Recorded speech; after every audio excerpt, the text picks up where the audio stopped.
Hello. Welcome to the Ask Dr. Be Good show, the show where we try to show the very good things that are happening in public education. And today will be an informative one that we're going to concentrate on the topics of bullying and cyberbullying. We have touched on them before, but that's one of those topics that we continue to need to have our parents help us with and be informed about. So let's get started first by going around the room and seeing who's here. My name is Staci Weaver, and I'm the Global Systems Director. Natasha Forge, College and Career Counselor. My name is Amelia Zambrano, and I'm the K through 8th school counselor in the Plano campus. My name is Keshunia Johnson, and I'm also the K through 8th school counselor at the Mesquite campus. So we have the power players here, the social emotional power players of Legacy here, to help us understand what is bullying, what is cyberbullying, and what are we doing as a district to get ahead of it. Ms. Weaver, talk a little bit about your background and why you're here talking about bullying and cyberbullying. Sure. Well, I have kind of a diverse background. I'm a retired law enforcement officer, so I handled bullying and cyberbullying on that side of the fence. And then when I retired, I went into education and became an administrator and principal. And so I've handled a tremendous amount of bullying on my campuses. Okay. So what is bullying? Talk a little bit about what the law says bullying is. So the law says that bullying is anything that makes a student uncomfortable, that exploits, causes an imbalance of power. It can be threats, it can be written, it can be oral, anything that makes a child or a person uncomfortable. In addition to it, if it has an effect on them emotionally, physically, or if it changes the course of their day in the school setting, all of that is considered bullying. Okay. I will say to that it does usually have to be something that is ongoing. So it's not an isolated event. And so that's what we like for our parents and our students, our scholars to understand, that we will always, basically we're going to look into every situation that has taken place. However, an investigation may stop at the point when we realize that it's only a one-time occurrence. So let's just say that there are students walking in the hallway, one student bumps into the other student, no one, makes says an apology, and they continue to go. So then sometimes students will come to the principal's office, the director's office, and say someone is bullying me. That was a one-time isolated event. The director will at that point look into the situation. However, it will not be a full investigation as in bullying. Right. So one of the things that we've really had to train parents on is the difference between bullying and inappropriate behavior. Correct. And we tend to name everything bullying now instead. There's a checklist in Texas, isn't there? Yes, we have a checklist, and that's what we go by. Basically, it starts out with, is it a single significant act, or was there a pattern of acts? And then if it's a single significant act, then at that point, that's when the full bullying investigation ends. However, the director still communicates with the students who are involved. However, if it is a pattern of acts, then at that point a full investigation does take place, in which all parties are involved, both parties as far as the scholars and then the parents as well. Yes, and that's something we want to help parents understand, is that just because it's a one-time inappropriate behavior act, that doesn't mean we're not going to investigate it and have a consequence if one is warranted. It's just that we won't call it bullying. Correct. All right. So we have this new, I won't say new, but new for this century, I guess, cyberbullying. Can you talk a little bit about that, Ms. Weaver? Absolutely. So cyberbullying is basically anything that's done through electronics. So that could be the cell phone, texting, social media like your Facebook, Instagram, things like that. It could also be things such as other than the electronics and the emails, it can be anything that's used digitally to transmit any type of threats or intimidation. And if in any form of bullying, whether it's the cyber or the bullying, it has to be pervasive and persistent. Is that only if it happens at school? No. And that's a very important caveat to the bullying and the cyberbullying. School districts are required to investigate, regardless of it happened on school property, on a weekend, on a holiday, on a school trip, on school property. off of school property. Because if the bullying affects the student's learning and social emotional behavior at school, then school districts are absolutely required to investigate and handle the situation and meet with, like Ms. Forge was just explaining, bring parents together, bring students together, and come to an agreement that this is bullying. When you get past that one time, then yes. What are we doing from a internet standpoint to keep that from happening, at least at school? So we have very strong filtering systems at our schools. What they block anything like even Netflix, Facebook, all of those type of things. So what we've done is we've built our filters that we've listed everything we could think of, and anything that if you Google that would also come with it, so that we have a very strong and large filtering system. In addition, teachers all have a system in their computers. They can see what every student in their classroom is on at that moment, and if by any chance they are on an inappropriate site, they can take them immediately off the site and report it to us. We have a very strong Google filter because we use Google for our students. They all have Google addresses, so we're able to see anything that goes back and forth on their Google accounts to make sure it's not inappropriate or not. If it's not school related, of course, then we'll address it. So we have IT managers at each location. Are they looking at that regularly? Who looks at that? So the IT, we have an IT supervisor. He is consistently looking at that. He runs it usually hourly. The techs also have a computer where they leave it up, and it'll pop up if something on our inappropriate list, a child's even just trying to get on. Even if the student didn't get on, it alerts them that they were trying. And so this includes games and anything that you think a child might want to get on, we put it on the list, and we continue to look at what they're trying to get on. And most of the times they don't get on it, but then that gives us additional information to look at larger parameters and add more filters. Have we gotten better at keeping that down? I mean, So I can tell you from when we started to monitor and then we put in the system school-wide, tremendous difference, like 75% down of yes, it's reduced 75% in improper use. It's good to know. Yes, it's working very well. One of the things that we teach at our school, especially secondary, is information technology. How are we keeping those guys from hacking into our system? So again, the filters that we have in place, we have what's called a sonic wall. So sonic wall is our protection. So it stops students from hacking in. It will let us know the IP address, if the attempts, anything like that. It will let us know. We've been lucky with sonic wall. Haven't had that issue this year. Students haven't hacked in with the new filters that we've put into, but we have brilliant students, so there's always a chance. I mean, they're That's amazing. why I'm asking. Yeah, they're amazing. So far nobody's hacked. They haven't hacked into the new systems that we've implemented, but I never say never. Well, part of what we have to do is get students to like us enough and respect us enough not to do that. Ms. Zambrano, how do we do that? How do we help our K-8 kids to respect our systems enough? Right, and what Legacy mainly offers extensive professional development trainings for teachers to educate our scholars to become aware of the different between having a conflict and a bullying situation. So teachers are educating our scholars to identify those and different approaches that we consider as a whole district, because I speak, educators, teachers, aide, including myself. We teach them about star culture. This is a district-wide approach that teaches our scholars to have respect for one another, become responsible learners, teaches about trustworthy, right? Yes, exactly. So in every classroom, there's a poster size model of the star culture, which is scholars are expected to follow at all times.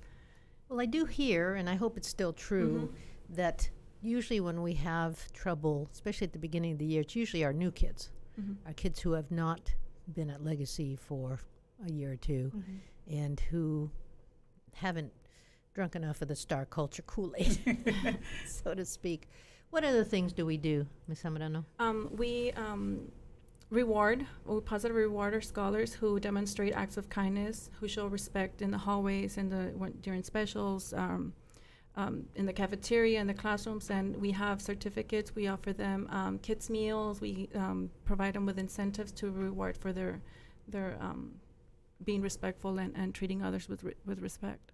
What kind of guidance counseling is going on in the K-8? We have what we call Mind Up. So in the classroom, and when I get my groups, I teach them how the mind works. So we talk about the 3 different main functions of the brain.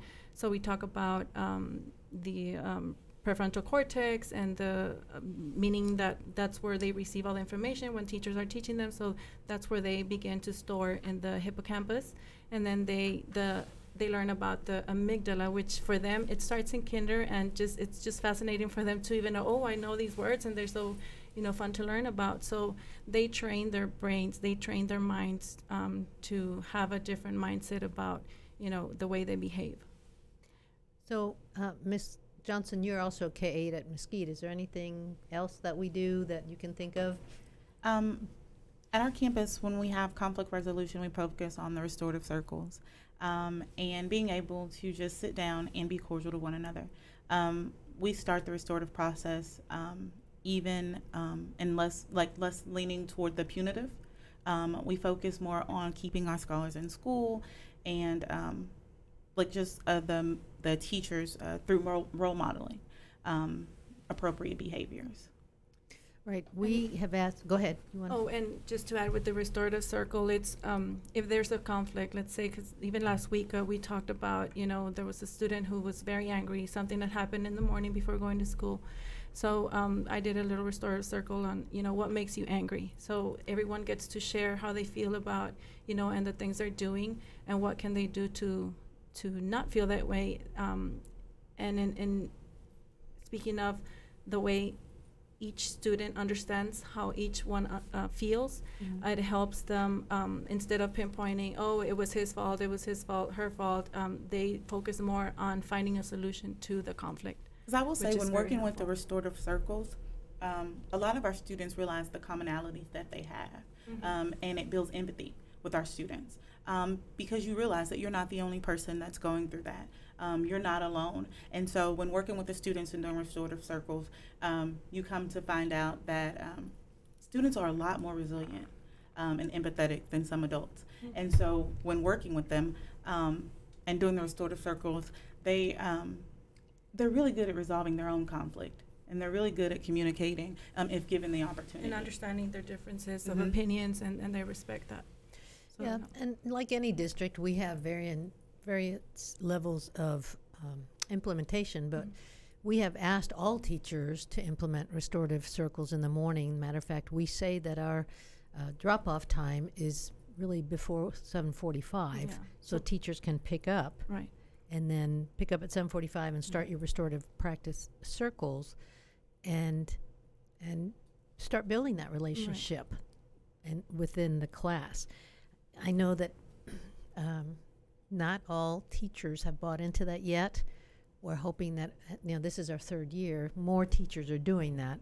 Certainly I see more this year than I did in year 1. So hopefully we'll win more over.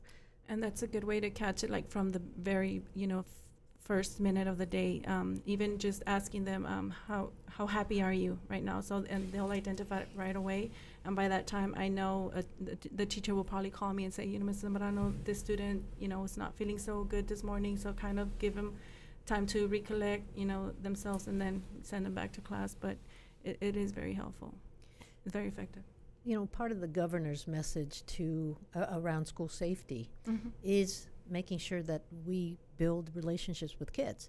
And so helping our teachers to get more comfortable with restorative circles done regularly over time will, help us with those anomaly kids that otherwise might not be on the radar, and then get on the radar in a negative way down the road. So we need to continue the valuing of restorative practice, especially since we know it works. It was started in the social justice system, working with juveniles, and sometimes our secondary teachers tend to think that they don't have to do that with their older kids, when in fact it was started with older kids, and it's worked its way down to the lower grades. So Ms. Forge, talk a little bit about high school. I know that high school kids tend to bully less, but if they do, it's more intense. Would that be a true statement? It will be a true statement, as well as more so cyberbullying. Majority, when it does happen in high school, it's basically indirect, and it's going to be on some type of social media platform. A lot of times, some of them like to use Snapchat because they feel as if they send the information out, and it's quote unquote, gone within 24 hours, then they're safe. However, that is untrue. And that's one of the things that we would like for scholars and parents to understand, just similar to what Ms. Weaver shared not too long ago. Even though the scholars are doing it, like sending this information at home or, their cousin's house, it doesn't matter where they are. However, if the student is uncomfortable at the schoolhouse, then at that point it becomes a school issue. So speaking of school issues and so forth, we have been seeing the last few years kids that are coming in very anxious, oftentimes pre-suicidal. Ms. Johnson, can you talk a little bit? Unfortunately, Mesquite West has been the school to have that more this year. Absolutely. And can you talk a little bit about? There are a lot of statistics that show that in this day and age that the suicide ideation amongst our students is rising. It's very common. It's not just at our school. It's like a nationwide issue, which leads back into the social emotional learning and efforts in just educating the whole student, and not so much cognitive as getting down to the emotional issues that some of our students have. The students these days deal with so much more than most of us could even imagine having to deal with. And so at Legacy, we have a culture of just protecting the student, the whole student, educating the whole student. And so, and for instance, we've had quite a few assessments, and that's what we would call them. So how that happens is someone will either be alerted and a referral will be made to the counseling staff or an administrator. Once a referral is made on our campus, we take it very seriously. Students are not left alone from that point. We try to sit down and build a rapport. We make face-to-face contact with that student that day, also with that parent on that day, so that we can kind of get to the bottom of it. I had a couple of statistics that said 12% of 6th to 12th grade students have reported seriously considering suicide. 9% actually develop a plan, and 6% report having actually attempted suicide between the 6th and the 12th grade. So this is a real issue. And so once the protocol starts the ball rolling, we immediately take it very, very seriously. So let's talk a little bit about that protocol. The Yes. teacher, oftentimes it's a teacher or another student that Yes. alerts you. Yes. Sometimes the student themselves. Yes, absolutely. Self-referrals. Yes. Mhm. Yes. Self-referral. So let's say you get one of those. Somebody refers themselves or somebody else to you. Then what happens? Okay. Immediately, we take the student into our office, and we, if the student's capable, we immediately do an assessment of self-harm to make sure they didn't attempt anything on campus, they haven't taken anything and ingested anything. And then we move forward with the assessment. And what that looks like is usually me and Ms. Forge, because we work on a campus together, or I pull someone else in, just so that we can have documentation. My assessment will be accurate. I can have someone else looking in. And then we start an assessment and a line of questioning, asking that student, how do you feel? Why do you feel this way? What made you feel this way? Sometimes with smaller students, we use drawings. Believe it or not, the earliest assessment that I've had to perform was like a 2nd grader. And once a student says it, you take it seriously. You never think, oh, they're just talking, or they just want attention. That's not our call to make. We follow the protocol. So like I stated, you determine if a student is low risk to high risk. And then you have in the middle is usually moderate. If a student is low risk, you can make parent contact that day. We take a statement. We contact our central office. We try to keep everybody in the loop on what the next steps will be. If a student is high risk, go And ahead. always providing a list of resources for the parents and the families of the scholar. And if a student is high risk, we've gone as far as immediate parent contact and contacting, like you said, some of the outside resources, our LSSP, which we have on campus, to immediately try to get that student the help that they need. So talk a little bit about the help for high risk, for those kids who have a plan.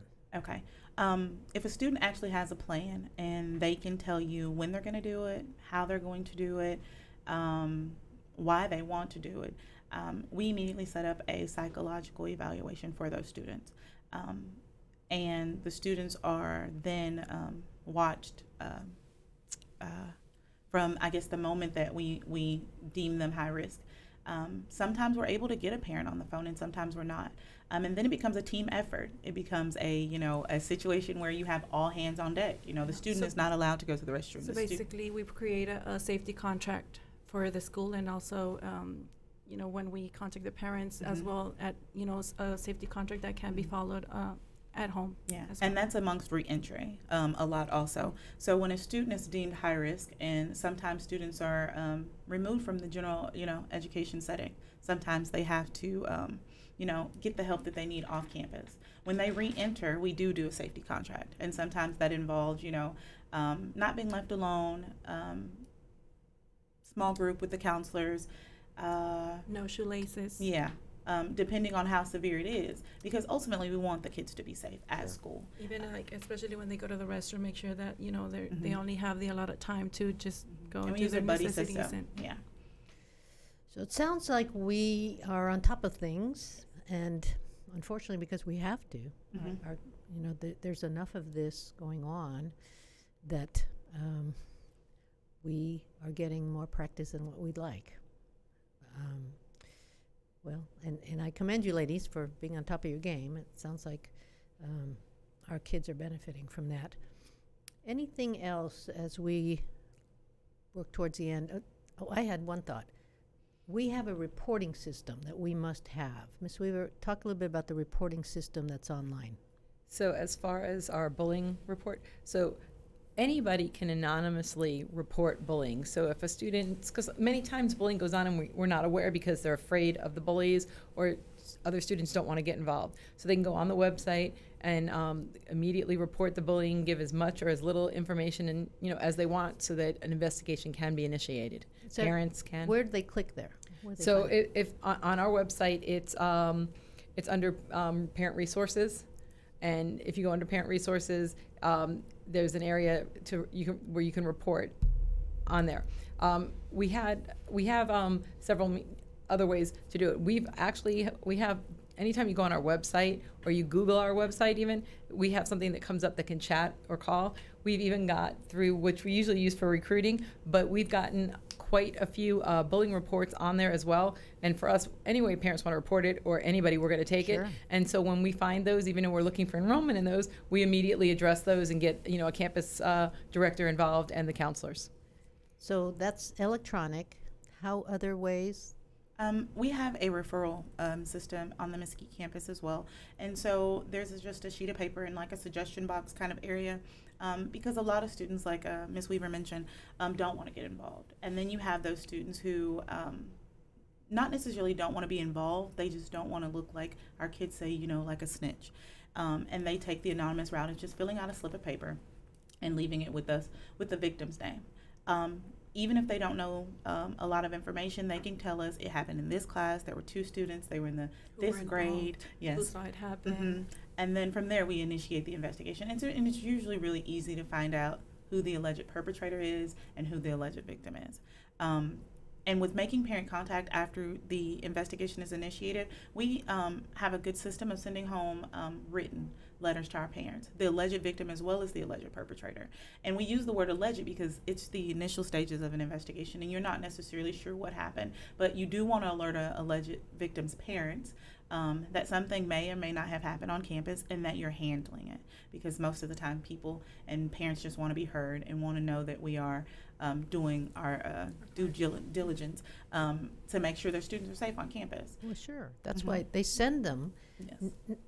One of the first things that we have to train principals to understand is that parents, when we say what do parents want from a school? A safe learning environment. Safe. They want to know their kids are safe. Oh, and then learning. Yes. But they have to stay safe. Now, I will commend you guys at Mesquite because we still have parents who don't seek us out because of our dual language Engineering's elementary STEM academies in Mesquite. They do it because we're the safest gig in town, in that part of town, and they know it. So thank you for that. Thanks for keeping our kids safe. We're reaching the end of our segment. If you want to know more information about bullying and cyberbullying, please feel free to contact us. We would love to make you a partner in making sure you help us keep our kids safe.